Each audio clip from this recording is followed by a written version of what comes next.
Chapter 19. Mrs. White's Dream. I dreamed of seeing a temple to which many people were flocking. Only those who took refuge in that temple would be saved when time should close. All who remained outside would be forever lost.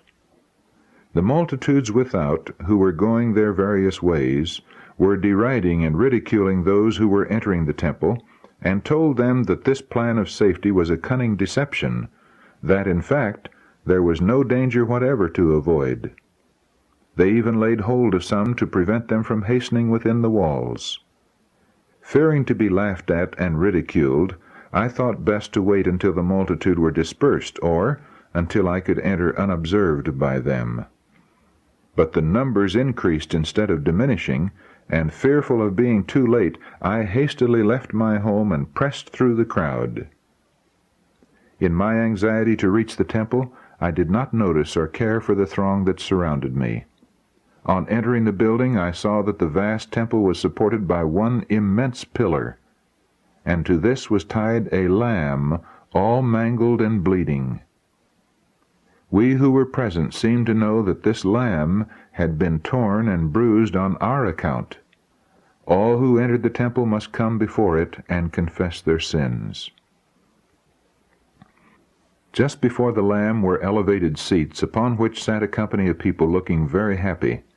The light of heaven seemed to shine upon their faces, and they praised God and sang songs of glad thanksgiving that seemed to be like the music of angels. These were they who had come before the Lamb, confessed their sins, been pardoned, and were now waiting in glad expectation of some joyful event. Even after having entered the building, a fear came over me, and a sense of shame that I must humiliate myself before these people. But I seemed compelled to move forward, and was slowly making my way around the pillar in order to face the Lamb, when a trumpet sounded. The temple shook. Shouts of triumph arose from the assembled saints. An awful brightness illuminated the building. Then all was intense darkness. The happy people had all disappeared with the brightness, and I was left alone in the silent horror of night. I awoke in agony of mind, and could hardly convince myself that I had been dreaming.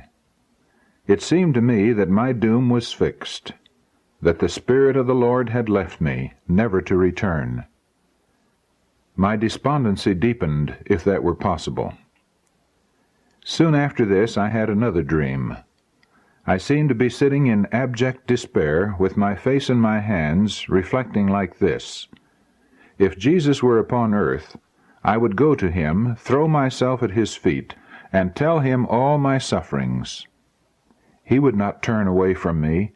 He would have mercy upon me, and I should love and serve him always. Just then the door opened, and a person of beautiful form and countenance entered. He looked upon me pityingly and said, "Do you wish to see Jesus? He is here, and you can see him if you desire to do so.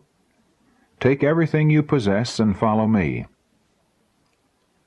I heard this with unspeakable joy, and gladly gathered up all my little possessions, every treasured trinket, and followed my guide. He led me to a steep and apparently frail stairway. As I commenced to ascend the steps, he cautioned me to keep my eyes fixed upward, lest I should grow dizzy and fall. Many others who were climbing up the steep ascent fell before gaining the top. Finally we reached the last step, and stood before the door. Here my guide directed me to leave all the things that I had brought with me. I cheerfully laid them down. He then opened the door and bade me enter. In a moment I stood before Jesus. There was no mistaking that beautiful countenance. Such a radiant expression of benevolence and majesty could belong to no other. As his gaze rested upon me, I knew at once that he was acquainted with every circumstance of my life, and all my inner thoughts and feelings. I tried to shield myself from his gaze, feeling unable to endure his searching eyes, but he drew near with a smile, and laying his hand upon my head, said, "Fear not." The sound of his sweet voice thrilled my heart with a happiness it had never before experienced. I was too joyful to utter a word, but overcome with ineffable happiness, sank prostrate at his feet. While I was lying helpless there, scenes of beauty and glory passed before me, and I seemed to have reached the safety and peace of heaven. At length my strength returned, and I arose. The loving eyes of Jesus were still upon me, and his smile filled my soul with gladness. His presence filled me with holy reverence and an inexpressible love. My guide now opened the door, and we both passed out. He bade me take up again all the things I had left without. This done, he handed me a green cord coiled up closely. This he directed me to place next my heart, and when I wished to see Jesus, take from my bosom and stretch it to the utmost. He cautioned me not to let it remain coiled for any length of time, lest it should become knotted and difficult to straighten.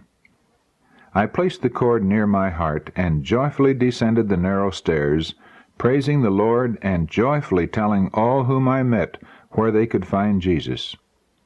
This dream gave me hope. The green cord represented faith to my mind, and the beauty and simplicity of trusting in God began to dawn upon my benighted soul.